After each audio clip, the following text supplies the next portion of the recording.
हमारे पास अगली जो ब्रांच है वो हमारे पास पॉलीमर केमिस्ट्री आ जाती है। कौन सी? Polymer chemistry. अब ये पॉलीमर केमिस्ट्री का देखिएगा कि ये दो लफ्जों से मिलकर बना है, एक पॉली और एक मर।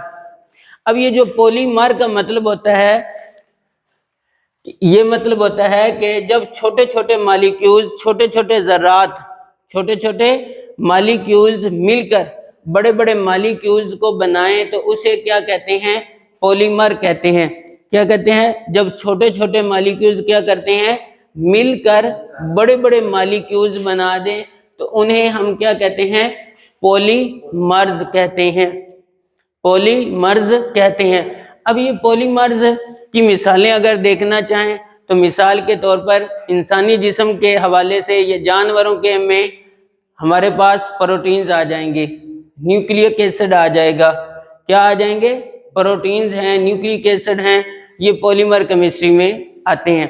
अच्छा, और एक आपके सामने पॉलीमर केमिस्ट्री की मिसाल रखूं तो पॉलीमर केमिस्ट्री का इस्तेमाल बहुत ज़्यादा वसी है। ये मेरे हाथ में पॉइंटर है, पॉइंटर प्लास्टिक का बना हुआ है, आपके बैग प्लास्टिक के बने हुए हैं। इसी तरह से शॉपर इस्तेमाल करते हैं, ये शॉपर भी किस चीज़ के बने होते हैं? प्लास्टिक के बने होते हैं।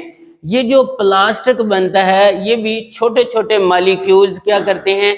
एक दूसरे के साथ मिलते जाते हैं। किस तरह से मिलते हैं? कितार अंदर कितार उसने कहा है बुक के अंदर, अगर आप देखें तो यानी कि चेन बनाते हैं। क्या बनाते हैं? चेन बनाते हैं। ये जो चेन बनाता है, एक के साथ दूसरा मिलेगा, दूसरे के साथ तीसरा, तीसरे के साथ चौथा, और इस तरह से एक लंबी ब्रांच, एक चेन बन जाएगी और उसकी वजह से एक बड़ा सारा हमारे पास एक मॉलिक्यूल वजूद में आ जाएगा। तो फिर हम क्या करेंगे कि उसको कहेंगे पॉलीमर। अब हम पॉलीमर केमिस्ट्री के अंदर मिसालें भी देख ली, इनका इस्तेमाल भी हमने देख लिया कि कहाँ कहाँ इस्तेमाल करते हैं। और फिर तीसरी चीज़ देखिएगा कि ये पॉलीमर केमिस्ट्री को पढ़ने का क्या मकसद है। पॉलीमर केमिस्ट्री को पढ़ने का, स्टडी करने का मकसद क्या है? वो मकसद ये है, 3 मकासद बुक के अंदर जब हमने केमिस्ट्री को शुरू किया था तो उस वक्त भी हमने यही 3 बातें कही थी। उन्हीं में से ये चीज़ देखिएगा कि पहली बात वो कहता है कि पॉलीमर केमिस्ट्री को हम इसलिए स्टडी कर रहे हैं कि जो बड़े मॉलिक्यूल्स बने हैं, जो बड़े बड़े मॉलिक्यूल्स हमने पॉलीमर्स बनाए हैं, उनके खवास का मुताला करना है हमने। किस चीज़ का? उनके खवास, उनकी खसूसियात क्या होती हैं, उनकी वजह से खसूसियात क्या होती हैं।